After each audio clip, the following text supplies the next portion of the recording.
दुनिया भर में जितने विद्वान हैं उन्होंने बताया गरीबी से निकलने के 3 ही रास्ते हैं। पहला रास्ता है पढ़ाई।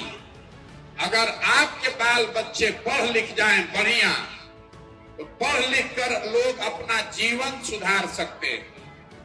दूसरा रास्ता है जमीन।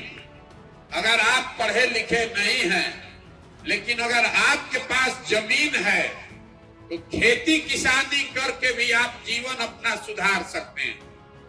और तीसरा रास्ता है पैसा, पूंजी। अगर आप पढ़े लिखे नहीं हैं, आपके पास जमीन नहीं है, लेकिन अगर आपके पास पैसा हो तो आप अपने गांव शहर में कोई रोजी रोजगार दुकान व्यापार कर सकते हैं। अगर आप ध्यान से देखिएगा, यहाँ ज्यादातर लोगों के पास ये तीनों में तीनों चीज नहीं है। जो गरीब घर के लोग हैं, आपके बच्चों के पास पढ़ने के लिए कोई सुविधा ही नहीं है। आपके बच्चे पढ़ने जाते हैं, वहां पढ़ाई नहीं हो रहा, स्कूल में खिचड़ी बटा रहा। आप में से कुछ लोग ऐसे हैं जो अपने बच्चों को प्राइवेट स्कूल में पढ़ा रहा है। तो जो बच्चे प्राइवेट स्कूल में पढ़ रहे हैं उसका भी कुछ भला नहीं हो सकता।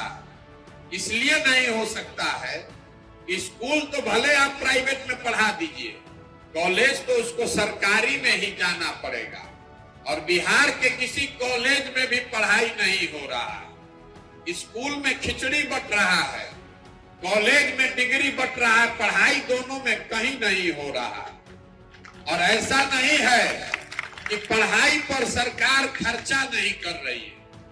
इस गरीब बिहार में, इसको याद रखिएगा, इस गरीब बिहार में आपका हमारा 40,000 करोड़ रुपया यहाँ के बच्चों के पढ़ाई के लिए खर्च किया जा रहा है। और इतना भ्रष्टाचार, इतना लूट है कि 40,000 करोड़ रुपया खर्चा करने के बाद भी 40 को बच्चा भी बढ़िया पढ़ के निकल नहीं रहा। तो ये आप मानिएगा कि यहाँ पढ़ने की व्यवस्था अच्छी नहीं है। तो दूसरे रास्ते पर आ जाइए। अगर पढ़े लिखे नहीं हैं तो खेती करके आप अपना जीवन क्यों नहीं सुधार पा रहे? खेती से आप अपना जीवन इसलिए नहीं सुधार पा रहे हैं कि बिहार में जितने लोग रहते हैं 100 में 60 आदमी के पास एक धूर जमीन ही नहीं है। देश में सबसे ज्यादा भूमिहीन लोग बिहार में रहते हैं।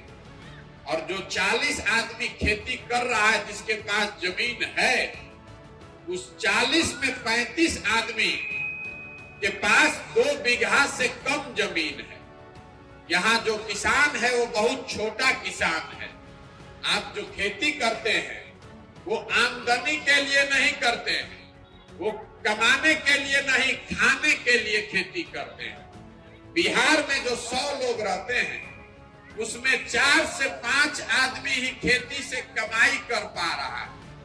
बाकी आदमी खेती करके अपना और अपने बाल बच्चों का पेट भर रहा है या फिर खेत में मजदूरी कर रहा है।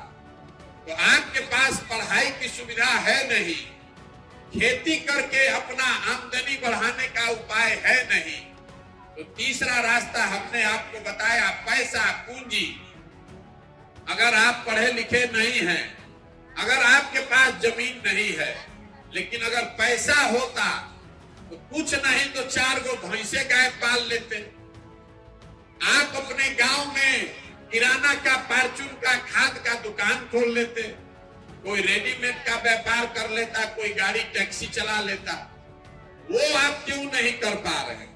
उसको समझिए। वो आप इसलिए नहीं कर पा रहे हैं कि बिहार में 100 में 80 आदमी दिन में, एक दिन में 100 रुपया भी नहीं कमाता। यहाँ इतना गरीबी है कि ज्यादातर आदमी दिन में 100 रुपया भी नहीं कमा पा रहा। तो इस महंगाई के जमाने में 100 रुपया जो लोग नहीं कमा रहे हैं तो आप खाइएगा क्या, बचाइएगा क्या और पूंजी कहां से लाइएगा? यही कारण है कि बिहार में पीढ़ी दर पीढ़ी आप काम चाहे जितना करना है कर लीजिए, वोट जिसको देना है दे लीजिए, आप गरीबी से नहीं निकल सकते। यहाँ बिहार में जब तक बच्चों के पढ़ने की अच्छी व्यवस्था नहीं हो, जब तक खेती को कमाने वाला खेती नहीं बनाया जाए और घर घर महिलाओं को, युवाओं को सरकार कर्जा देकर, पैसा देकर, पूंजी देकर स्वरोजगार, बिजनेस, उद्योग, रोजी रोजगार का व्यवस्था न करे, तब तक आपका जीवन नहीं सुधर सकता।